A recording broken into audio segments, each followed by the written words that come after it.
I wanted to run you through some of the lessons I learned when I set up and then closed down my beard care business pretty rapidly, actually. And a lot of people, especially people on this channel, because this channel started out as the beard care channel, then it's gone into a phase of just being focused on beards, and it's moving away to more content like this around business. I think a lot of you might find this interesting, because sometimes in your mind, when you set up a business or you have those business ideas around a passion of yours, you can kind of get to a stage where it all gets a bit messed up and you lose the love of it, you lose that passion, that drive to finish what you set out on, because suddenly money comes into play.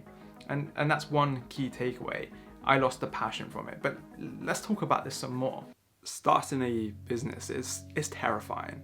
It's wonderful, it's everything you can imagine, and also everything you cannot imagine, because the amount of work you have to do is beyond anything you've likely ever had to do as an employee for any company you have ever worked for. Here's my experience of the beard care company, why it failed. It failed firstly because I didn't know how to run a business. Seriously, that is the simple truth. I had no idea what I was doing. All I was trying to do was get money in and not spend as much.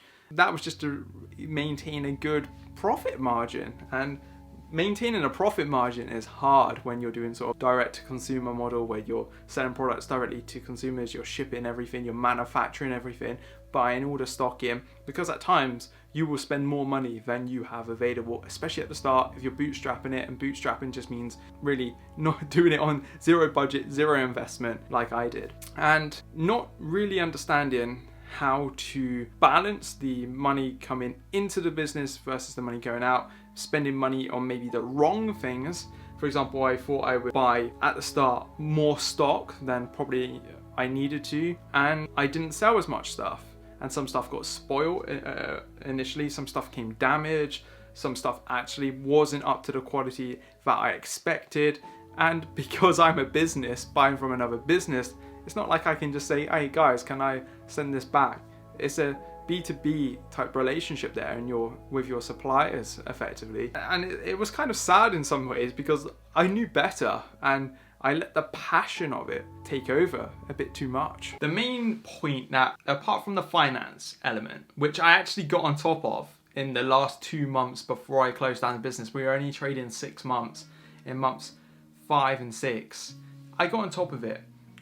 But for me, it was too late. It was too late because I lost the drive and love from it. And I think a lot of business people, entrepreneurial types, will maybe say, actually, but you could have just smashed through that. You could have found other solutions, and I'm more than aware of that. The thing was, I think when you're doing something for yourself, you have to believe in everything you're doing. You have to really want to wake up every day and get on with it. And that feeling had completely gone away, which was awful in some ways. When I look back on it all, the whole strategy from the outset was wrong. I was trying to do the social media, which was effectively the way in which you would get sales, because you put content out. I was putting content on this YouTube channel at the start. It was called Beards to Beard Care. I was putting content out on Instagram, on Facebook, even Twitter, I think. That's a lot of channels to manage for just me. And on top of all of this, I was running my consultancy business. So this was effectively a passion project that turned into a business that was never intended. It just happened.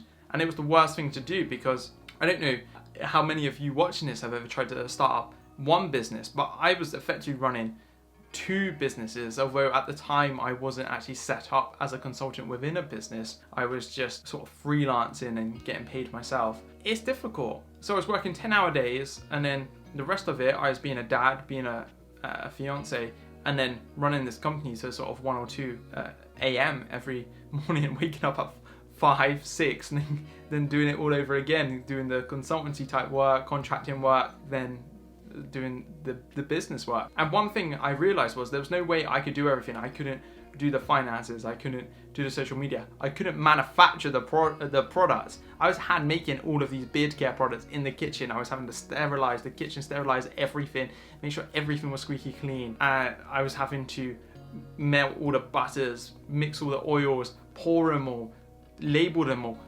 I ended up actually making the labels at home because it was more cost efficient, although it wasn't more time efficient, which was another big mistake. And I suddenly realized the simple answer, the simple truth would have been to outsource the production of all of these products. And that's something I wish I had done, because I think if I had done that, it would still be going. That business would be going. It would be a successful business. And sometimes I feel like maybe I should just do it again, and then the logical part of me thinks that's foolish, because you're kind of just being a bit egotistical. You're trying to prove that that was just like a one-off, that was a mistake. And I think that's something that you really need to be mindful of when you're looking at businesses, setting up a business. Maybe if a business fails, maybe move away from that. Maybe don't go back to that for some time. Maybe try new things out.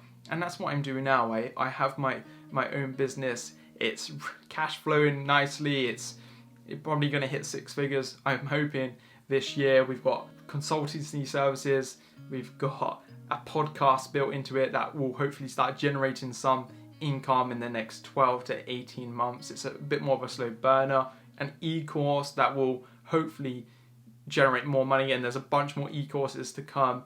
In my niche, there isn't too many courses, but there is a demand, so I know that there's potential customers, and things are actually going really well. So I'm really happy that I had this experience. So some of you might not really get that I'm happy about a horrendous business experience, and I'm also not one to say, wow, it was so good that I made all those mistakes, because that enabled me to learn so much. I kind of don't like that mentality. I don't like learning from my mistakes. I would much rather learn from other people's mistakes and not make them. But having made those mistakes, I have not made any of those mistakes in my new business. The new business is 2 years old in October. It's made a lot of money. It's enabled a very nice lifestyle for our family. I equally know that could all go away tomorrow. So I've got the drive with it. I've got the passion as well. It's something that I wake up every day and I'm excited. I've got too much to do. I don't have enough time to do everything. I'm thinking about how to outsource elements. I've got help now with my partner, who's also now becoming my business partner. It's incredible. It's powerful. If any of you are considering setting up a business, I would just be very mindful of how it's actually going to work day to day. Are you going to do everything yourselves? Are you going to outsource elements? What bits can you outsource? Which bits can you find good suppliers to outsource to? Or what people can you bring along for the journey? That's the most important elements. There you have it. Here's some of my lessons from a failed business idea, a failed business concept. I actually still have some of the products here. Like, here is a very worn out beard butter. I think there's beard butter in here. It still smells good. It still looks good. Like, I made one of the first whipped butters in the UK. It might be the first, I don't know. You see them everywhere now. And this stuff's good. Like, I still use it. And I've been meaning to put the recipe up somewhere for free, whether it's on this channel or somewhere, I don't know. The truth is, like, I learned so much from it, and I would urge all of you to try and do something like this. If you've got an idea, if you've got something, do a bit of research, but equally, don't hold off too long. Don't just sit there reading books, watching videos like this. Get out, start doing it, and start making things happen. And that's kind of all I have to say on this. You should check out this video that I made at the time when I was talking about cancelling that business and some of my thoughts, because I guess I was a bit more in the emotional state from it, and I was just a bit more in the zone. So definitely go and check out that video that I made. It's somewhere on screen right now. I'll see you real soon, my friends. Goodbye.